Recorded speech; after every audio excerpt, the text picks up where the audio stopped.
Athletics स्पर्धेत खरा champion कोण ठरला? ही फक्त काही आकडेवारी नाहीये. ही आहे कॉलेजच्या प्रतिष्ठेची आणि सन्मानाची लढाई.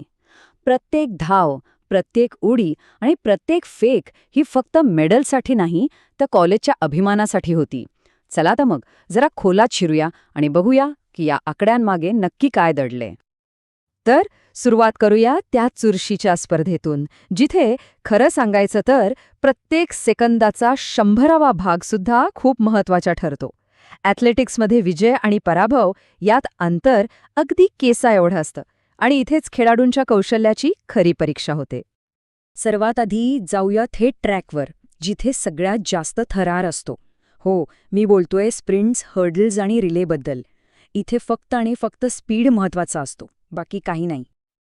आणि हा आहे या स्पर्धेतला सगळ्यात वेगवान क्षण. काय वेळ आहे ही! पुरुषांच्या 100 मीटर शर्यतीत विजेत्याने फक्त 10.42 सेकंदांची वेळ नोंदवलीय. म्हणजे डोळ्याची पापणी लवते न लवते तोच शर्यत संपली. अविश्वसनीय वेग. इथे बघा, कर्मवीर हिरे कॉलेजच्या देसाई ऋषीप्रसादने गोल्ड मेडल जिंकलंय. पण नाईट कॉलेज आणि द न्यू कॉलेजमधली टक्कर पहा.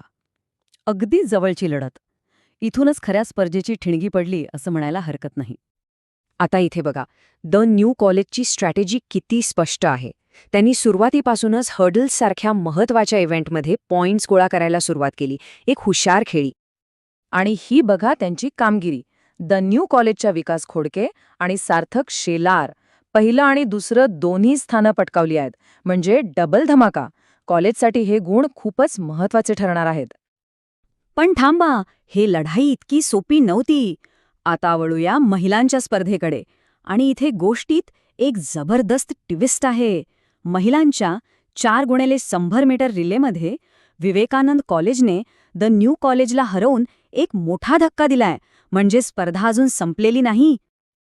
बरं, आता स्प्रिंट्सचा तो स्फोटक वेग थोडा बाजूला ठेवूया आणि वळूया अशा स्पर्धांकडे जिथे वेग नाही तर दम लागतो, जिथे खेळाडूंच्या सहनशक्तीची खरी परीक्षा होते.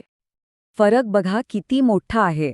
एका बाजूला 10 सेकंदांचा खेळ जिथे स्फोटक ताकद लागते आणि दुसऱ्या बाजूला तब्बल 30 मिनिटांपेक्षा जास्त चालणारी शर्यत. इथे फक्त आणि फक्त स्टॅमिना महत्वाचा. खरंच, दोन्ही प्रकारचे खेळाडू तितकेच महान आहेत.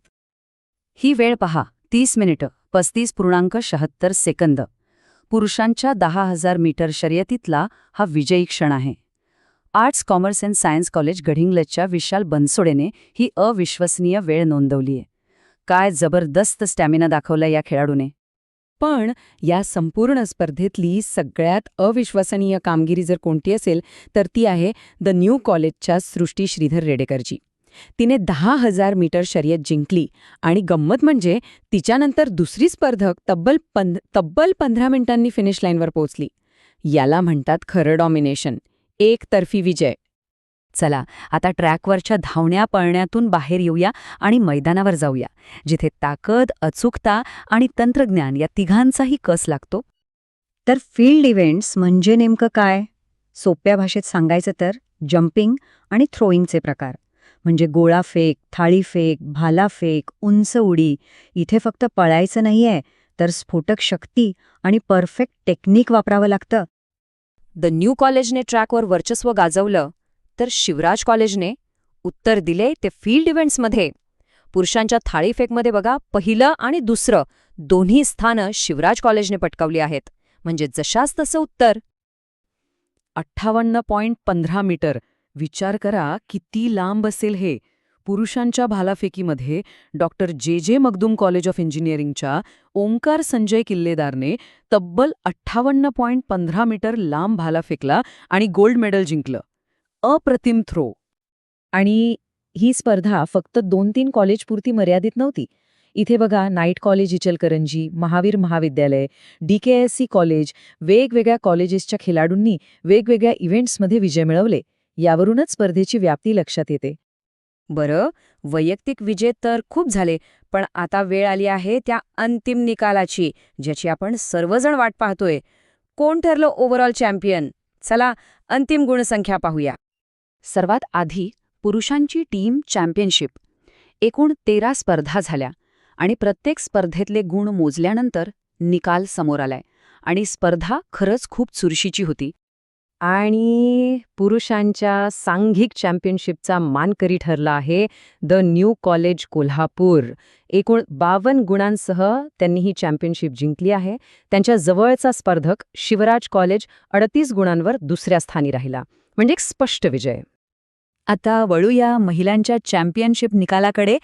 आणि इथे तर द न्यू कॉलेजने कमालच केलीय. तब्बल 82 गुणांसह त्यांनी महिलांची चॅम्पियनशिप जिंकलीय. विवेकानंद कॉलेज 59 गुणांसह दुसऱ्या स्थानावर आहे, म्हणजे पुरुषांपेक्षाही मोठा विजय. तर या स्पर्धेचा निष्कर्ष अगदी स्पष्ट आहे. द न्यू कॉलेज कोल्हापूरने पुरुष आणि महिला दोन्ही गटांमध्ये चॅम्पियनशिप जिंकून एक ऐतिहासिक आणि निर्विवाद विजय मिळवला आहे. द न्यू कॉलेजने 2025 मध्ये तर आपलं वर्चस्व सिद्ध केलंय, यात काहीच शंका नाही. पण आता प्रश्न उरतो तो पुढच्या वर्षाचा. ह्या चॅम्पियन्सना आव्हान देण्यासाठी कोणी उभं राहील का, की द न्यू कॉलेजचा हा विजय रथ असाच धावत राहणार? याचं उत्तर तर आपल्याला पुढच्या वर्षीच मिळेल.